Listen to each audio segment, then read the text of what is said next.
second, because we got to start, Goodman, with another freshman that has thrust his name into the conversation of, is he a top 5 freshman in America? Is he the top freshman in America? Neo Avdalas. 33 points, 5 boards, 6 assists, 5 for 8 from 3. He had 17 in about the first 10 minutes. Virginia Tech puts up 107 on Providence in overtime. Really, really impressive win for the Hokies.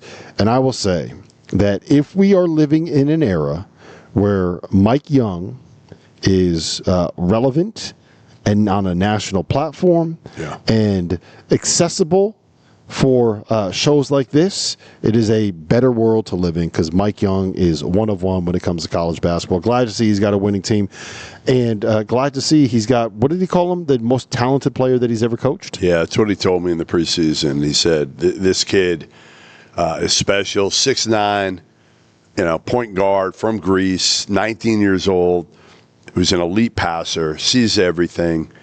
He compared him to Igor, the kid from BYU last year. Yeah, Demon.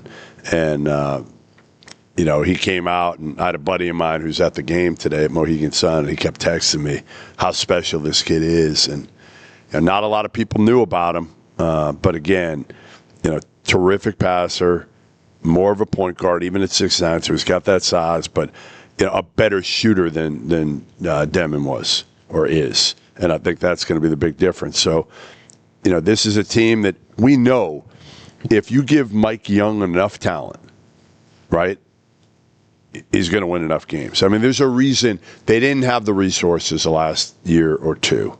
And the best part of Mike Young is he makes no excuses. ACC media, he's like, you know what? It's on me. It's on me. I haven't done a good enough job. But I think he also knew, like, hey, I got this dude coming in, and I'm gonna run my entire offense around him.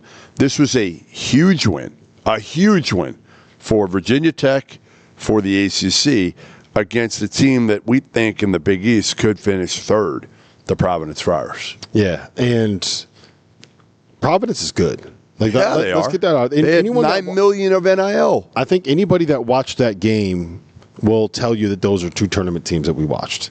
Right, I have Jason Edwards went nuts. He had 28. Jalen Sellers had 26. When you get an overtime loss like that, it's very hard to say anything other than, yeah, you know what, one team had to lose. That's the way the games work. To your point on this being a very big win for the ACC, we saw North Carolina get a huge win against Kansas the other night, right? We saw Duke get a big win against Texas. Maybe not as big, but that's still a Texas team in the SEC where there's a real chance that ends up being a quad 1. All you got to be is top 50 on a neutral to be a quad 1. That could end up being a quad 1 win. And we're already off to a better start for that conference than we've been in a long time. And if we're in a year where Duke is going to be as good as we think, and North Carolina is as good as they looked last night, and NC State is actually good and relevant, and Virginia Tech is winning some games, and we know what Louisville's going to end up being, and Miami looks like they might actually be good enough to make a tournament, and there's talent in Syracuse. Like the programs that matter. Syracuse hasn't played anybody, but they've blown out both teams. The teams that matter in the ACC right now are good, and they are winning games. And if we can get, you know what I would love? I would love to see Duke, Carolina, and NC State all be in and around the top 10 this season, because that's going to make for such an electric atmosphere down there. There's very few places in the country that care about college hoops the way that Carolina does. So this is a big win for the ACC. But let's flip it. St. John's lost at home.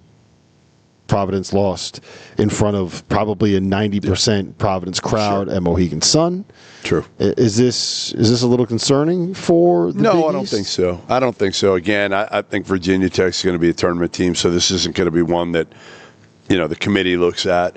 As long as Providence finishes third or fourth in the Big, I think the Big East will get at least 4 in. So I think all you got to do if you're Providence is make sure you finish third or fourth.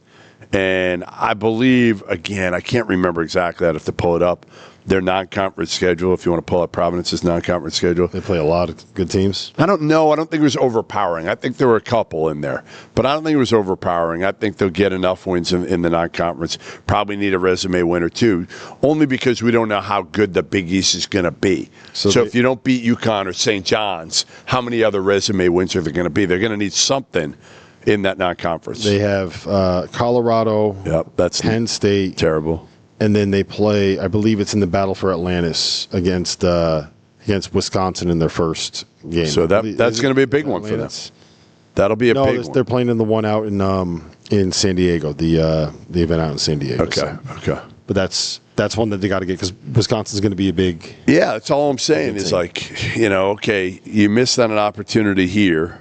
But I think Providence will be all right. The biggest thing for Kim English and the Friars is just stay healthy. Right? This isn't a bad loss. I'm telling you, Virginia Tech's going to be I don't think it's a bad loss. I think Virginia Tech is going to be a tournament team. I think it's more missed opportunity. I'm not going to say, sit here and look in the camera and go and say, to Randolph Childress and everybody, hey, the ACC is back. But it's better. It's much better. I think the ACC, I think the ACC is back. I thought the ACC. I do think the ACC is back. I meant more missed opportunities, right? Because my worry with the big, this could have been a nice win for them. Yeah, it would have been a really nice win, and I think, and they were up late and had a chance to be able to. Did you shower today? To win. I mean, this fly is all over. Yeah, it's everywhere. No, it's not everywhere. It's just all over you. So my concern with the Big East is kind of similar to what we saw with the ACC the last couple of years, in that I think the bottom three teams aren't great. There's a real chance that the middle's not great either. There's a real chance that Xavier and Seton Hall down are real down, and I think DePaul is going to be a little bit better, but it's still DePaul, right? And Butler, okay. Butler's got it. They may be a little better, but they're not. Still, you gotta prove it to us, right? And Villanova looked pretty good against BYU, and if that ends up being where they get to the point where they are close to being a tournament team, that would be big. Same thing with Georgetown, same thing with Providence, but same thing with Marquette. But there's a lot of these teams where they got to prove it to us that they can actually do it and get it done. So now it's going after you.